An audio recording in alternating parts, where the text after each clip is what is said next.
नमस्कार. Next formula is integration of sec x dx. So sec x चं काय integration असतं हा फॉर्म्युला आपण आता बघणार आहोत. sec x म्हणजे काय असतं 1/cos. तो नुसतं 1/cos ठेवलं तर f'(x/f(x) किंवा कुठल्याही करोलरीच्या स्टेटमेंटमध्ये ते ॲडजस्ट होत नाहीये. सो आपल्याला थोडंसं वेगळं इथे आणावं लागणार आहे. जसं आपण काही थिअरम्स प्रूव्ह करण्यासाठी एक्स्ट्रा कुठेतरी गोष्ट आणून मग नंतर ती प्रूव्ह करतो वगैरे, तसं थोडंसं आपल्याला इथे घ्यावं लागणार आहे. काही नॉन फंक्शन्स किंवा नॉन इंटिग्रेशन्स असतील त्याचा आपल्याला इथे यूज करायचा आहे. सो थोडंसं आपण एक्स्ट्रा आणणार, कारण इथे नुसता एक न्यूमरेटर आहे sec x. त्याच्यात त्याचं आयडेंटिटी बघायची झाली तर 1/cos x म्हणजे त्याचंही आपल्याला इंटिग्रेशन काढता येणार नाही. सो आपल्याला थोडंसं वेगळ्या पद्धतीने एक्स्ट्रा काहीतरी ॲडिशनल आणून इथे हे इंटिग्रेशन काय आहे ते चेक करायचं. सो आपण याला थोडंसं मल्टिप्लाय अँड डिव्हाइड करून तो न्यूमरेटर डिनॉमिनेटर फॉर्ममध्ये आणून कुठे त्या कुठल्या करोलरीत बसतंय का असं चेक करणार. सो याला आपण न्यूमरेटरला आणि डिनॉमिनेटरला कुठल्या एका टर्मने मल्टिप्लाय करणार. तर ती टर्म अशी आहे sec x into sec x plus tan x upon, आता ह्याने मल्टिप्लाय केलं म्हणजे डिवाइड करायला हवं, sec x plus tan x. आता कुठल्या टर्मने मल्टिप्लाय करायचं हे थिअरम, आता हा थिअरम सारखा आहे. थिअरम प्रूव्ह करतानाच थोडंसं आपण काहीतरी एक्स्ट्रा आणून ते थिअरम प्रूव्ह करण्यासाठी यूज करतो आपण ते, तसं हे केलेलं आहे. ही टर्म का आणली आहे तर याच्यात कुठेतरी आपल्याला ह्याने मल्टिप्लाय केलं की sec स्क्वेअर किंवा sec x tan x जी नॉन इंटिग्रल्स आहेत त्या फॉर्मॅटमध्ये काहीतरी आलं तर आपल्याला ती नॉन इंटिग्रल्स यूज करता, म्हणजे ते फॉर्म्युले यूज करता येतील. आणि काही करोलरीज जर f'(x/f(x) किंवा f'(√x/√fx) या कुठल्या स्टेटमेंटमध्ये जर ते ॲडजस्ट झालं तर ते स्टेटमेंट यूज करताय. तर त्यासाठी आपण थोडंसं इथे एक्स्ट्रा आणलेलं आहे. सिम्पल आहे. आता 2-3 स्टेपमध्ये ह्याचा आन्सर येईल, फॉर्म्युला तयार होणार आहे. सो ह्या सेकने याला मल्टिप्लाय केलं, कारण आता इथे काय होणार आहे, या सेकने मल्टिप्लाय केलं की न्यूमरेटरला 2 टर्म्स येणार आहेत, डिनॉमिनेटरला ही 2 टर्मची ॲडिशन असते, तरी ह्या सगळ्या टर्मला आपण एक सिंगल टर्म असं आपण कन्सिडर करू शकतो. सो न्यूमरेटरच्या काय टर्म्स आहेत त्यांना बघूया. So that implies integration of सेकने मल्टिप्लाय करूया. So sec square x plus this is sec x tan x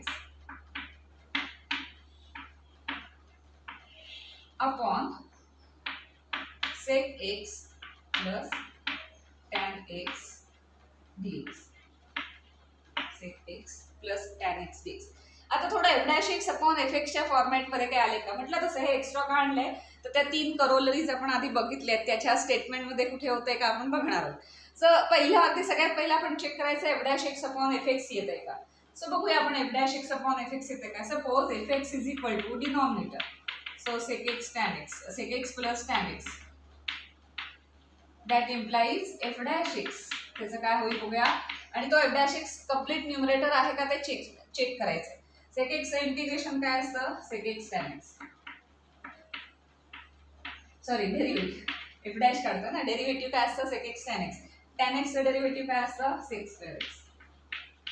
so आता हा सगळा न्यूमरेटर झाला बघा, sec square x plus sec x tan x, आणि ह्या डिनॉमिनेटरला हे f(x) फंक्शन असेल तर न्यूमरेटरला f'(x) आहे, त्यामुळे f'(x अपॉन f(x) ही करोलरी आपल्याला यूज करता येईल. त्यामुळे ह्याचा आपण डायरेक्ट आन्सर लिहू शकतो. दॅट इम्प्लाइज या इंटिग्रेशनचा आन्सर आहे log of denominator. Denominator is log of sec x plus tan x plus c.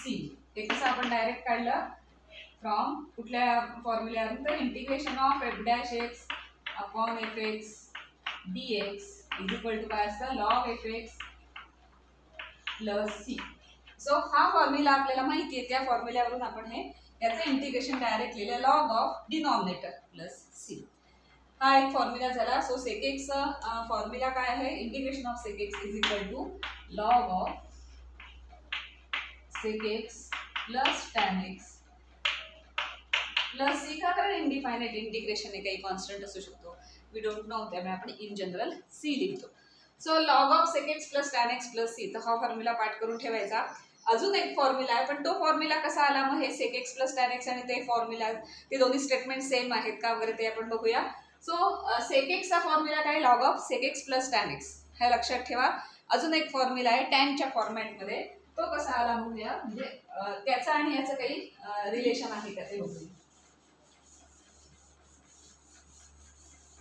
ह्यांना काही ट्रिग्नोमेट्रिक फंक्शन्स आहेत त्यांच्या इंटिग्रेशनचे 2 फॉर्म्युले आहेत। याच्या आधी आपण याचा पण बघितलंय, टॅनचा पण बघितलेला आहे, कॉटचा पण बघितलेला आहे। सो काही फंक्शन्स ना 2 फॉर्म्युले आहेत, तर ते दोन्ही फॉर्म्युले लक्षात ठेवायचे, दोन्ही फॉर्म्युले पाठ करायचे, कारण एक्झाम्पल सॉल्व्ह करताना तिथे कुठला ऍडजस्ट होईल आणि कुठला तिथे सुटेबल आहे फॉर्म्युला यूज करणं हे सांगता येणार नाही। त्यामुळे जेवढे फॉर्म्युले आहेत त्या फंक्शनसाठी ते सगळे पाठ करायचे।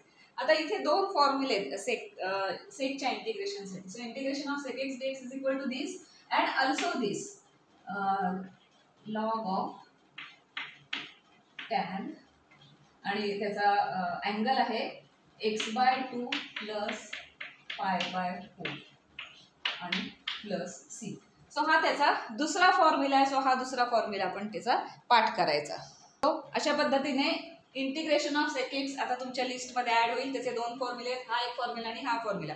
हा फॉर्म्युला तर आपण कसा आला तर 2-3 स्टेपमध्ये f'(x/fx ने आपण प्रूव्ह केलेलाच आहे, पण मग मध्येच हे tan of this x/2 plus π/4 कसं आलं? मग हे लॉग सेम आहे, म्हणजे हा जो ब्रॅकेट आहे तो हाच ब्रॅकेट आहे का, सेम आहे का, किंवा त्यांच्यात काही रिलेशन आहे का, म्हणून आपण याला याच्याने रिप्लेस करू शकतो वगैरे। तर ते थोडंसं बघूया आपण की हा फॉर्म्युला पण का व्हॅलिड आहे, कारण हा जो ब्रॅकेट आहे तो सेम टू सेम ह्या ब्रॅकेट इतकाच आहे, दिसायला वेगळं दिसतंय टॅन ऑफ काहीतरी वेगळा अँगल वगैरे, पण हा आणि हा ब्रॅकेट दोन्ही सेमच आहेत, खरंच सेम आहेत का आपण ते थोडंसं चेक करूया।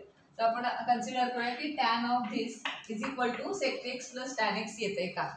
सो टॅन x/2 प्लस π/4 हा त्याचा अँगल आहे।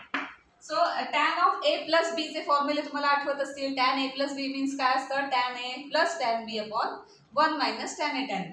सो तो फॉर्म्युला डबल अँगलचा ॲडिशन ऑफ अँगलचा फॉर्म्युला आपण इथे यूज करणार आहोत। So tan a means x/2 plus tan b means π/4 upon 1 minus tan x/2 into tan π/4। हा a plus B addition of अँगलचा फॉर्म्युला आहे ना, tan a plus tan B upon 1 minus tan a tan B. आता इथे हा constant आहे tan π/4 tan π, कारण tan π/4 ची व्हॅल्यू आपण काढू शकतो, x इथे व्हेरिएबल आहे। सो टॅन π/4 किती आहे आठवत असेल तर 1 आहे तिथे value. So this can be written as tan, numerator मध्ये टॅन x/2 अँगल आहे आणि इथे प्लस 1 झालं upon this is 1 minus tan x/2 into 1। So tan x/2 plus π/4 can be written as tan x/2 plus 1 and 1 minus tan x/2 अशा पद्धतीने आपण ते लिहू शकतो। आता tan म्हणजे काय असतं? tan म्हणजे साइन अपॉन कॉस, अँगल सेमच ठेवायचा।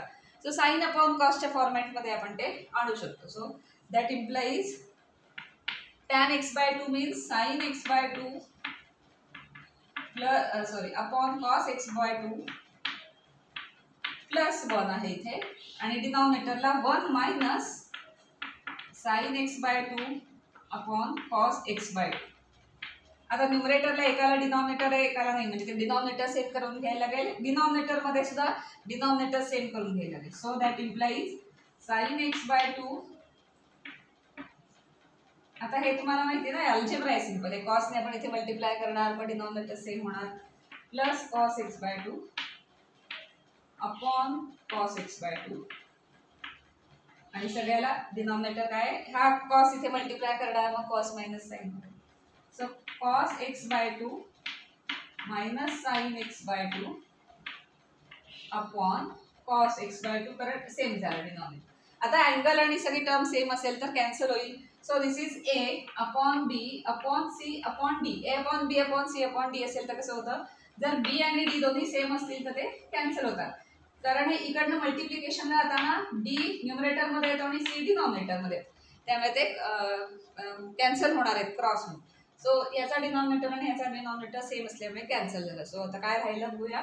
सो न्यूमरेटर मध्ये राहिलंय that implies numerator is sine x/2 plus cos x/2 upon denominator is cos x/2, दोन्ही सेम नाही आहेत कॅन्सल नाही होणार, एक तर मायनस साइन आहे प्लस हे आधी आहे मायनस साइनच्या वेळेला, मायनस साइनला उलट सुलट करून नाही चालत। So cos x/2 minus sine x/2 अजून सिम्प्लिफाय झालं नाही, कारण हे सगळं म्हणजे हा ब्रॅकेट आहे असं आपल्याला इथे प्रूव्ह करायचं आहे।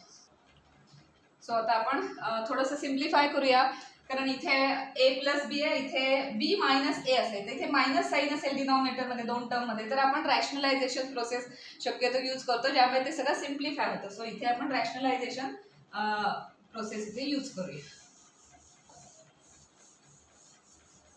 रॅशनलायझेशन करायचं म्हणजे इथे मायनस असेल तर प्लस साईनच्या या दोन टर्म ॲडिशनने इथे न्यूमरेटर आणि डिनॉमिनेटरला मल्टिप्लाय करायचं. So that implies sine x by 2 plus cos x by 2 upon this cos x by 2 minus sine x by 2. आणि रॅशनलायझेशन करायचं आहे, सो मल्टिप्लाय करायचं प्लसने, प्लसच्या ब्रॅकेटने मल्टिप्लाय करायचं. So cos x by 2 plus sin x by 2 upon cos x by 2 plus sin x by 2. हा कशासाठी आणतो, कारण इथे a मायनस बी दिसतंय, सो a प्लस बी जर मल्टिप्लिकेशन मध्ये आणलं तर a square minus B square लिहिता येतं आणि मग ते सिम्प्लिफाय होतं. डिनॉमिनेटर मध्ये ॲडिशन ऑफ टू टर्म्स वगैरे असेपर्यंत आपल्याला फार सिम्प्लिफाय करायला तिथे चान्स नसतो. डिनॉमिनेटर मध्ये सिंगल टर्म आणि न्यूमरेटर मध्ये मग किती टर्म्स असले तरी आपल्याला सेपरेट घेऊन वगैरे काहीतरी सिम्प्लिफाय करता येतं. सो आपण हा मुद्दाम रॅशनलायझेशन केलंय. So a minus b into a plus b, a square minus B square, हा फॉर्म्युला माहिती आहे आपल्याला. So a square minus B square आणि न्यूमरेटर मध्ये काय आहे, sine x by 2 plus cos x by 2, same to same terms इथे, आणि प्लस साइन असल्यामुळे साइन आधी लिहा कॉस नंतर लिहा, ते काही कसंही चालतं. सो ही जी टर्म आहे ती सेम टू सेम ही टर्म आहे, त्यामुळे ह्या ब्रॅकेटचा स्क्वेअर होणार आहे न्यूमरेटर मध्ये, आणि इथे काय होणार आहे a मायनस बी आणि इथे a प्लस बी, सो इथे a square minus B square होणार. So that implies sine x by 2 plus cos x by 2 bracket square numerator मध्ये आणि डिनॉमिनेटर मध्ये कॉस स्क्वेअर. a कुठला आहे बी कुठला आहे तो केअरफुली घ्या, उलट चालत नाही, B square minus A square नाही चालणार. So a square minus B square, a minus B ना, so cos square x by 2 minus sine square x by 2.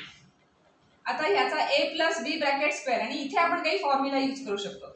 हे cos 2x चे फॉर्म्युले जर थोडेसे आठवा. cos 2x चा असा एक फॉर्म्युला आहे, cos 2x is equal to cos square x minus sine square x. म्हणजे इथे 2x असेल तर इथे हाफ होतो अँगल, इथे x होतो, इथे x आहे. मग इथे हाफ अँगल असेल म्हणजे इथे जर x बाय 2 असेल तर ह्याच्या दुप्पट म्हणजे ह्याचा 2 टाइम्स, म्हणजे इथे किती होणार, cos x इतका अँगल होणार, कारण हा हाफ झालेला आहे. हा हाफ कोणाचा आहे तर एक्सचाच आहे, त्यामुळे cos x can be written as cos square x by 2 minus sine square x by 2. So denominator साठी आपण cos x असं लिहू शकतो, कारण cos 2x च्या फॉर्म्युल्यात. आणि हा न्यूमरेटर आहे तो a plus B bracket square आहे, तो आपण एक्सपांड करू शकतो.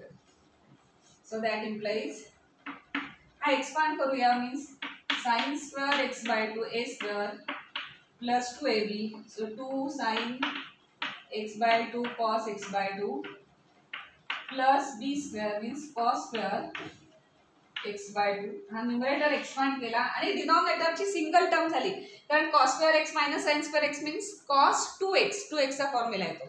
पण इथे एक्स बाय 2 असल्यामुळे ह्याचा 2 टाइम्स म्हणजे काय होणार आहे, x होणार. So denominator will be cos x. आता न्यूमरेटर काही सिम्प्लिफाय होतंय का बघूया. आता sine square plus cos square आणि अँगल जर सेम असेल तर sine square plus cos square is equal to काय होतं 1. So sine square x by 2 plus cos square x by 2 ला 1 लिहिणार आपण.